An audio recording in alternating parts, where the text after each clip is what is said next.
So Caitlin Clark is not human. Like, if you see Sabrina Ionescu here, again, I don't understand how Caitlin Clark is behind Sabrina Ionescu on MVP ladders. It's crazy. It is crazy. And if you want to use team success as like a reason, then why is A'ja Wilson number one? That's my, like, if team success is a reason, there is absolutely no reason for A'ja Wilson to be number one, because there is a non-zero chance that the Fever overtake the Aces. If the Fever win out the season, and then the Aces lose both, which means the Aces lose both to the Fever, the Aces then need to beat the Sun to finish ahead of the Fever. So, like, it is what it is. But this is one of the craziest stats I have seen. Caitlin Clark has tied Sabrina Ionescu for most career 25 and 10 assist games in WNBA history. Not most in a season. Most in a career. Sabrina Ionescu has played 4 seasons. And I'm not counting her rookie season. This is technically her 5th season in the WNBA. She has played 4 full seasons and one where she got injured after 3 games in the bubble. She has played 4 full seasons. And in 4 full seasons, she has done this 5 times. It was a record for a career. She has 5 25 and 10 point games. And how many has she had since the break? I do really want to find that out. How many 25 and 10 games did she have before the break? I think she had 1. If I'm not mistaken, I think she had 1 25 and 10 game before the break. So I'm really interested in seeing that. As far as I'm aware, she has had 4 since the Olympic break. So 4 in her last 10 games.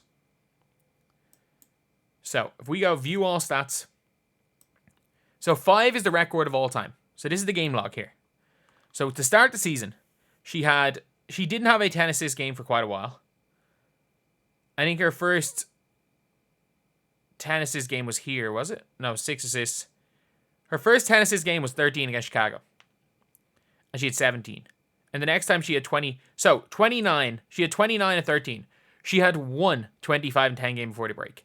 Since the break, she has had 1 25 and 10 game, 2 25 and 10 games, 3 25 and 10 games, 1 24 and 10 game, and 5. Yeah. 4.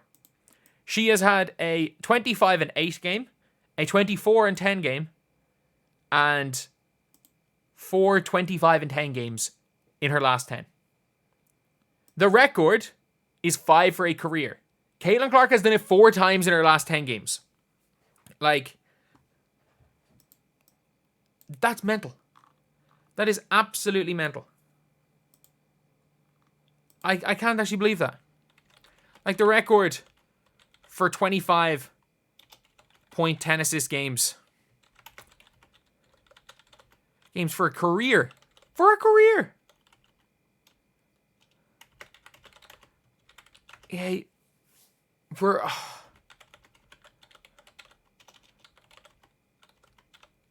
How the hell is she not, like, she has to be number 3 for MVP.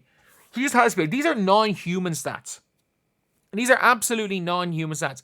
She is going to go down. She will have created the most points for the history of the sport, points and assists combined. She's going to almost average 20 and 10 for the season. And this is, look, if you want to take into account the fact that if you minus the first month of the season, obviously you can't do that. But like 3 assists, 6, 8, 5, 7, 8, 7, 6, 9, 6, 5, 6, 2, 6, 9, 6, 7. So like if you want to take out from May the 14th to June the 14th, that's when she has her 7-point game, 10-point game, 3-point game, 11-point game, 8-point game, 9-point game. Since the 7-point game, the least she has scored in a game was 13. The least she scored was 13. And she is averaging 20 and 10. And I wouldn't be surprised if she's averaging, say, 23 and 10. Or 22 and 10, 23 and 10 maybe. She's averaging close to 25 and 10 since the Olympic break.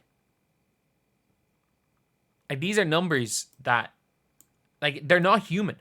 Like, they're not human numbers. Like, this is one of the greatest rookie seasons ever.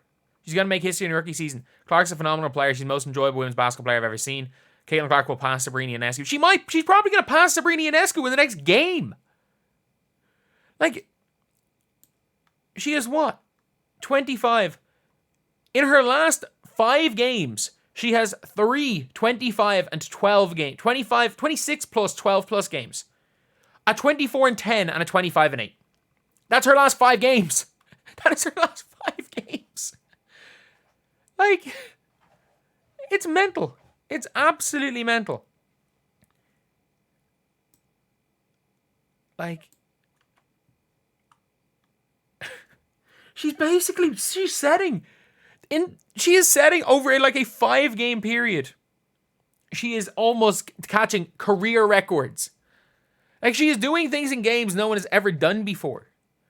She is the best offensive player in the WNBA. I don't care about what people say about A'ja Wilson. The Fever seem to be a better offense than the Aces as of right now at this point in time. If you take out the first couple of games, since the Fever figured out they're the best offense in the WNBA. And that offense goes nowhere without Caitlin Clark. Like, it's like you've got good offensive players. The offense goes absolutely nowhere without her. Like, she is the greatest point guard currently in the league. Obviously.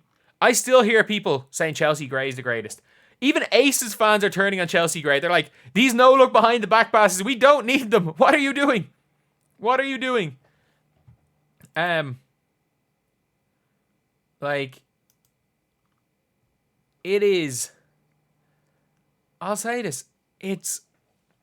Like, people are just not realizing that she is the MVP most seasons. She would have been the MVP last year.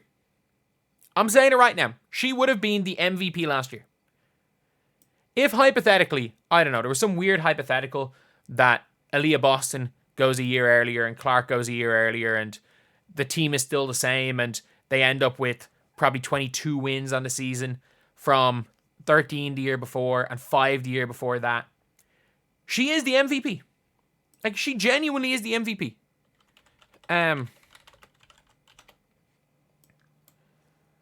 Like, you do realize the Sparks, who had Candace Parker when she won MVP, they were 20 and 14. Like, they haven't done that much better than the Fever have done this season. And the Fever have been the most incompetent franchise in the WNBA for a decade. Like, she wins look, Age is deserving of MVP. I'm not going to question that. Caitlin Clark wins the MVP almost any year. Heck, Fee Collier wins the MVP almost any year in the WNBA. But Caitlin Clark wins it almost any year. This is the greatest rookie year of all time. This is the greatest regular season anyway. We'll see in the playoffs. But regular season, this is the greatest rookie year of all time for a player who is 100% on a GOAT level trajectory. Especially, I was about to say GOAT guard, but like Taurasi is there. Like, it would not be surprising to see Caitlin Clark average 25 and 10 for a season. Like, no one in history has had more than 5. It would not surprise me. I'm not sure she will. She might average 23 and 9.8 next year. Caitlin Clark can average 25 and 10 for a season. And 10 assists, which is a lot harder to do in 10 boards.